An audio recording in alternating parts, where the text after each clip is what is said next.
তোর গায়ে বিয়ের শাড়ি কেন? আমি বিয়ে করেছি তাই আমার গায়ে বিয়ের শাড়ি। কার সাথে বিয়ে হয়েছে? জামাই কোথায়? এই যে আমি আপনাদের জামাই। তোকে বিয়ে করেছে? আর তুই কিনা এই কমলা লেবুর মতন একটা খাটো খুটো ছেলেকে বিয়ে করে বাড়িতে নিয়ে এসেছিস? ওকে আমি ভালোবাসতাম তাই ওকে বিয়ে করেছি। এখন এতক্ষণ ধরে বক বক করতে গেটের সামনে আমার একদম ভালো লাগছে না। আমি লম্বা তুমি খাটো, মনটা গেল খারাপ হয়ে। ভাবলাম মা মনে হয় মেনে নিবে, বাসায় আসলাম মা বকা চকা করে অস্থির, খাটো ছেলে বিয়ে কেন করেছিস, তোর কি চয়েস নাই, এইটা সেটা। আমার আর ভালো লাগছে না। বাবা মেনে নেয় কিনা তাও জানি না, আল্লাহ জানে কি যে আছে কপালে। তোমার মেয়ে বিয়ে করেছে? আরে বিয়ে করেছে তো ভালো কথা, আজকালকার মেয়েরা নিজের ইচ্ছা বিয়ে তো করতেই পারে। কিন্তু বিয়ে করেছে কি জানো? ও তো এত লম্বা, আর বিয়ে করেছে কমলার মতন দেখতে, আর এইটুকু একটা খাটো ছেলে। লজ্জায় আমার মাথা হেট হয়ে যাচ্ছে। শুনলাম তুমি নাকি বিয়ে করছো। কই তার জামাইকে ডাকো একটু দেখি।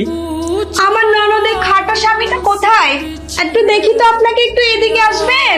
যে এরকম একটা খাটো ছেলে কিভাবে আমার এত সুন্দরী লম্বা স্মার্ট ননদিকে ওটাকে বিয়ে করেছেন?